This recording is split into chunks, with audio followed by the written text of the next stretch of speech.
Olá, hoje nós vamos para o capítulo 40 do livro do Eclesiástico. Livro do Eclesiástico que é também chamado de Siracida por conta do seu autor Ben Siraque, Jesus Ben Siraque. Livro que é muito próximo, sempre eu gosto de lembrar isso, muito próximo aí da era cristã, um livro que foi escrito aí de 180, 190 a.C., mas que traz uma reflexão, uma meditação sobre os profetas, a lei, sobre a religião.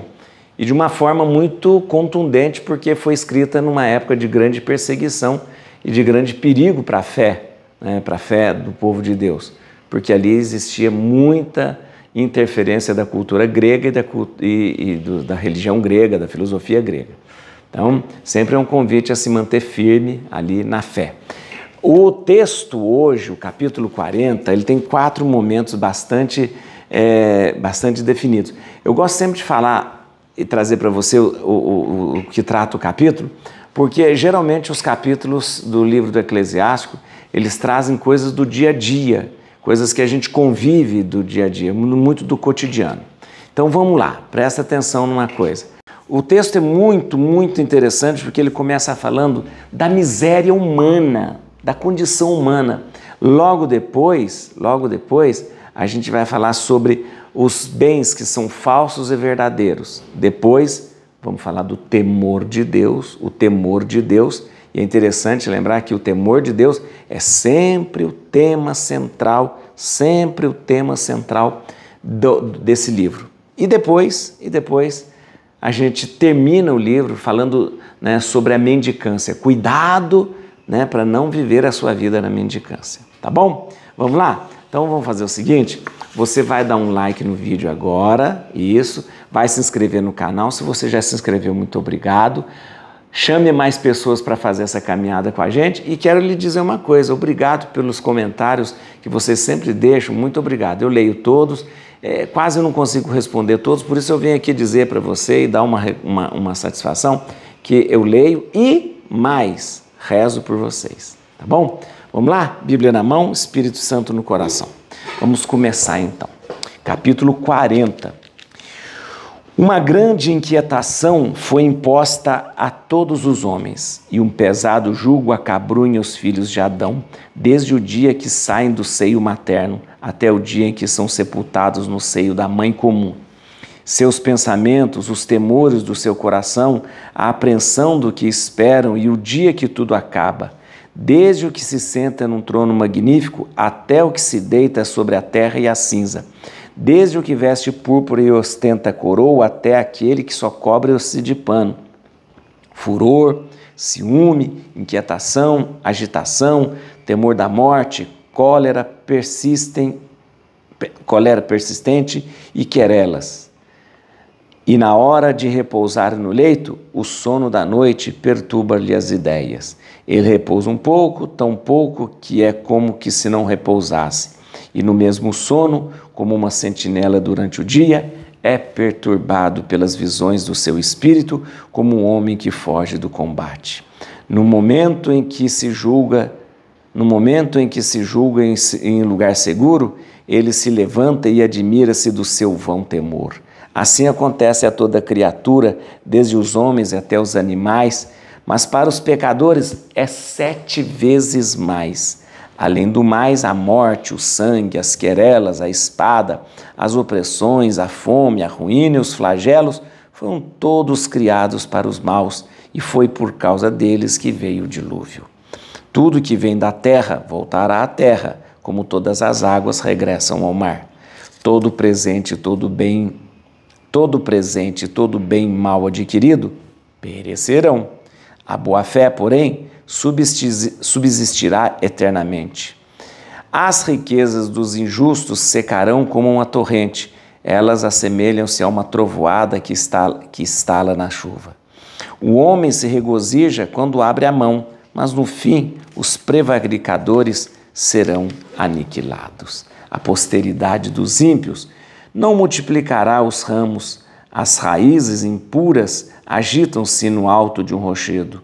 A vegetação que cresce à beira das águas, ao longo de um rio, será arrancada antes de todas as ervas dos campos. A beneficência é como um paraíso abençoado e a misericórdia permanecerá eternamente. Agora, a gente vai tratar do que é bom, o que é bom, o que é ruim, qual que é o bem verdadeiro na nossa vida. Doce é a vida do operário que se basta a si próprio, vivendo assim encontrará um tesouro. Os filhos e a fundação de uma cidade dão firmeza a um nome, mas é mais estimada que um e outro uma mulher sem mácula. O vinho e a música alegram o coração, porém sobre um e outro, porém, prevalece o amor da sabedoria. A flauta e a harpa emitem um som harmonioso. A língua suave, porém, supera uma e outra. A graça e a beleza são atraentes para o olhar. Mais do que uma e outra é a vegetação dos campos. Um amigo ajuda o seu amigo no momento oportuno. Mais do que um e outro, uma mulher que ajuda seu marido. Os irmãos são um socorro no tempo da tribulação. Mais do que eles, porém, a misericórdia liberta. O ouro e a prata são bases sólidas. Um bom conselho, porém, supera um e outro. A riqueza e as energias elevam o coração. O temor do Senhor, porém, sobrepuja umas e outras. Nada falta àquele que tem o temor do Senhor, e com ele não há necessidade de outro auxílio. O temor do Senhor é-lhe como um paraíso abençoado. Ele está revestido de uma glória que supera toda a glória. Terminamos aqui falando sobre a mendicância. Meu filho, não leves nunca uma vida de mendigo, pois mais vale morrer que mendigar. Quando o homem olha para a mesa do outro, sua vida não é realmente vida, na obsessão do alimento, porque se nutre dos víveres de outrem. Mas o homem moderado e educado se acautela contra isso. Na boca do insensato, a coisa mendigada é doce, mas nas suas entranhas arderá um fogo. Você percebeu como é interessante, como traz para a gente noções do dia a dia e da sabedoria que a gente deve viver? O texto é muito, muito interessante porque ele começa falando da miséria humana, da condição humana. A miséria humana, gente, ela não escolhe pobre, não escolhe rico. Todos nós passamos pelas mesmas coisas. Passamos pelo medo da morte, passamos pela doença, passamos pela morte, Não tem diferença nenhuma. Ou seja, é interessante que o texto começa falando, Deus colocou ali uma grande inquietação aos homens, um pesado fardo, jugo que a gente às vezes tem que carregar. São os pensamentos, são os medos, né? São as preocupações. Então, pensamentos, medos, preocupações, temores, né? Aflições, tudo isso faz parte da nossa miséria humana, da nossa condição humana, da nossa condição humana. Ninguém está livre, porque alguém pode pensar, se eu fosse rico eu não teria preocupações. Mentira! Se eu fosse milionário eu não teria medo de nada. Mentira! Se eu fosse uma pessoa extremamente poderosa e rica, eu estaria mais tranquilo. Não está, gente. Presta atenção aqui, ó. Olha aqui, ó. Olha aqui. Desde o que veste púrpura e ostenta coroa, até aquele que só cobra de pano, furor, ciúme, inquietação, agitação, temor da morte, cólera persistente e querelas. Tudo isso faz parte da condição humana, né? Olha que coisa, parece isso. Se eu vivesse numa situação melhor, eu não teria essas preocupações. Teria. Querela, barraco, briga, né?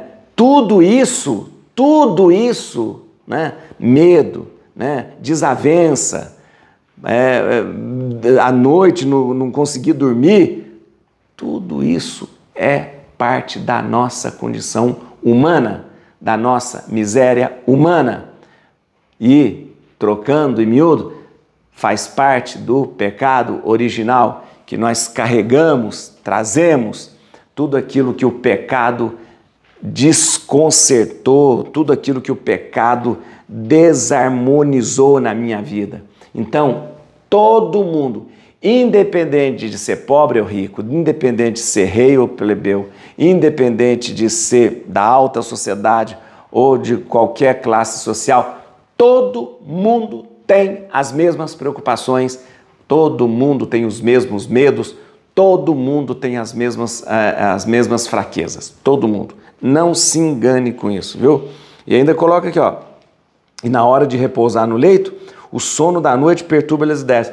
Todo mundo que chega, ai, minha preocupação, ah, meu Deus, ah, meu Deus, todo mundo. Então, para de pensar que, de repente, tem alguém melhor que eu que não tem preocupação. E se eu tivesse isso? Não, todo mundo tem as suas preocupações. Todo mundo tem as suas preocupações. É interessante que o texto fala aqui, tem as preocupações, tem as dores, tem as coisas tudo, mas uma coisa vai subsistir para sempre. Olha aqui, ó, todo presente e todo bem mal adquirido vai perecer. Só uma coisa subsiste, a boa-fé. Se a gente pudesse traduzir isso, essa boa-fé, a gente traduziria por aquilo que Jesus falou, o amor. Só o amor subsiste, né? O texto aqui fala de boa-fé. Jesus é mais direto lá, o amor. O amor que vale. As coisas, as preocupações, isso não vale nada. Só uma coisa subsiste, o amor, tá bom? O texto continua e traz pra gente aqui o que realmente por que vale a pena viver? Por que vale a pena viver? O que realmente é um bem precioso e o que realmente não faz? E aí ele traz aqui, você conseguiu ver comigo, um monte de comparação. Um monte de comparação. Olha que interessante. Os filhos e a fundação de uma cidade dão firmeza ao nome, né? Mas muito melhor é uma mulher sem mácula. O vinho e a música é bom, mas o amor é muito maior do que isso. O amor da sabedoria é muito maior do que isso. A flauta e a harpa, ela tem um som bonito, mas maior do que isso é a língua suave. A língua que não fala mal de ninguém. Então, o texto vai trazendo aqui aquilo que realmente é bom. O que é o bem verdadeiro e o que é o bem falso. Aí vai continuar aqui, ó. Graça e beleza são atraentes para o olhar? Tudo bem, mas muito melhor é a vegetação dos campos. Um amigo que ajuda um amigo é uma coisa boa? É, mas muito melhor é uma mulher que ajuda seu marido. Os irmãos é um socorro na tribulação? Ok, beleza. Mas melhor do que isso é a misericórdia que liberta. O ouro e a prata são bases sólidas? São, tudo bem. Mas muito melhor do que isso é um bom conselho. As riquezas e energias é bom para o coração? Beleza, é bom sim. Mas muito melhor é o temor do Senhor, é a obediência a Deus. E aí, quando começa a falar da obediência a Deus, você vê aqui, ó, vários versículos. Temor do Senhor, temor do Senhor, temor do Senhor. Tema central desse livro, temor do Senhor. Por quê? Porque o temor do Senhor é a obediência a Deus. É isso que faz a minha vida ter sentido. O livro termina com uma admoestação ao fato da mendicância. Meu filho, não leves nunca uma vida de mendigo, porque a vida de mendigo tira a dignidade da pessoa, faz a pessoa se encontrar com outro tipo de vida e faz a sua vida, ela está exposta a comidas estrangeiras, a pessoas de outra fé. Então, o perigo da mendicância é a pessoa não se firmar naquilo que realmente ela é, com a sua dignidade. Esse é o grande perigo da mendicância. Muito bem, para a gente, eu só quero... Tem alguns 3 versículos que eu queria chamar a atenção de você. Olha aqui, no versículo 1 fala assim: uma grande inquietação foi imposta a todos os homens. Espera aí, quem impôs essa grande inquietação? Quem? Deus. Deus que impôs essa grande inquietação, né? Na verdade, o texto não fala Deus impôs, por causa do respeito que se tem pelo nome de Deus, então não colocou. Então, uma grande inquietação foi posta no coração dos homens, tá bom? Essa inquietação foi posta no coração justamente como fruto do pecado, né? No versículo 19, vem aqui comigo que é importante.